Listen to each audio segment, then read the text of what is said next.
Well, let's try this again. So that happens when, because of the way I have this turntable hooked up to my computer, if I don't check, the um, the cam will switch to line in as opposed to the um, the microphone. So just right quick, what I was saying in the last video, because it was short and I just had one real quick thing to share, is that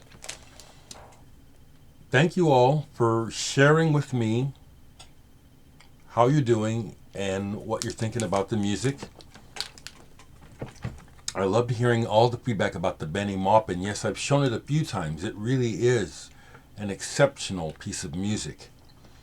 It got me to thinking, I don't have anything else that pops in my mind that is on the same level as that right away. Not that there aren't more, but another album that is in that top 25 for sure is this album here. I was just playing it. Beautiful, what you would have called New Age. I don't like that term, but Fred Simon and Liz Cifani, Time in the River. This is truly a favorite album of mine. Piano and harp for the most part. Calm, serene, beautiful, lots of open space, and the music just feels like it's up on an upper level. It's like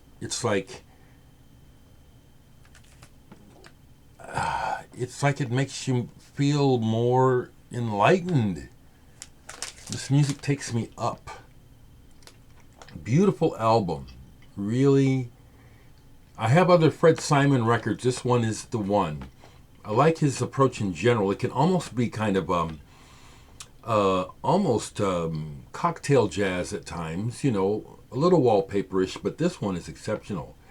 So I wanted to share that with some of you folks. It's one of my favorites. Haven't played it yet, but one of my favorite Peter Gabriel songs, it's been in my head to play it, is off of Us. I Love to Be Loved. Love that song. I like this album.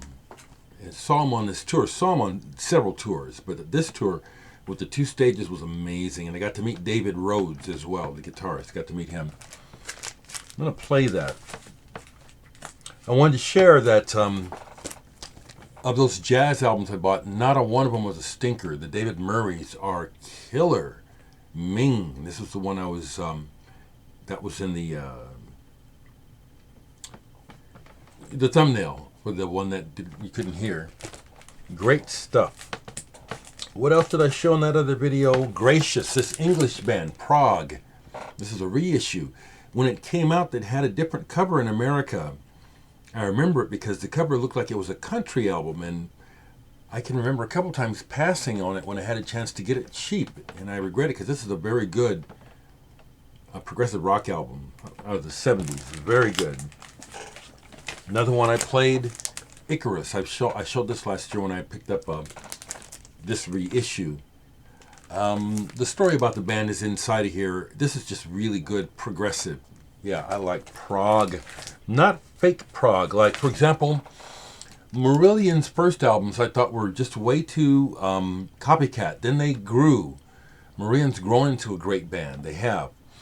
But that kind of prog is not what I'm talking about. I'm not talking about cheesy, like triumvirate. I have those albums, but I never listened to them. That's the part where it's getting on the cheesy side I'm not interested in. So, I'm going to keep it short. United we stand, divided we fall. That's the other thing I said in the other video, was that I appreciated that the majority of comments I've been getting on the last two videos are sane. I've only had to delete a couple where it's like, this looks like it's spam bots, like it's paid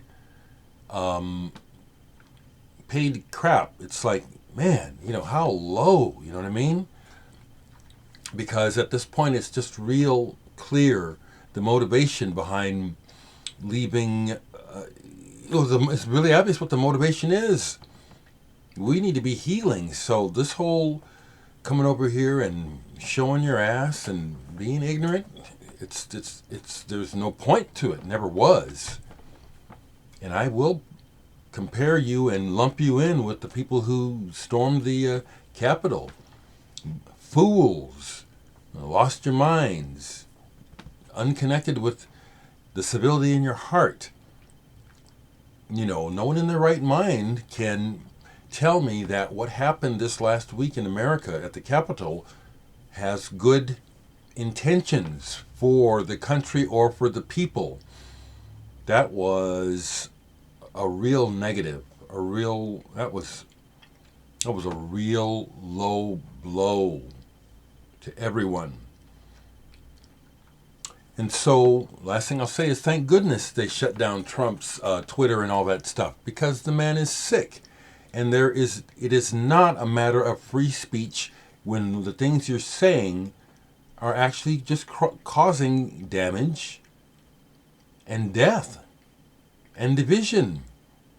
That's not free speech, that's danger. That's what we're dealing with. And some of us are smart enough to keep pointing it out. I'll say this, I have so much to say actually.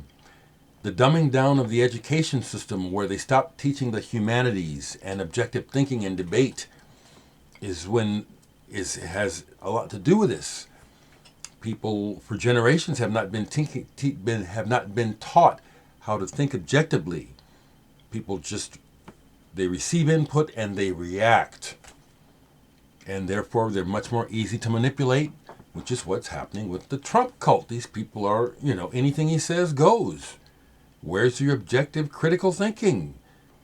Someone says something and it's automatically a fact and you act on it, and you're not aware of what a fool you're being taken of? These things must be said, folks, okay? We got to heal from this mess, because we got more mess to deal with, but let's just call it what it is, okay? United we stand, divided we fall. And folks that don't have themselves together, we've got to confront them and try to help raise the bar, okay? For everyone's sake.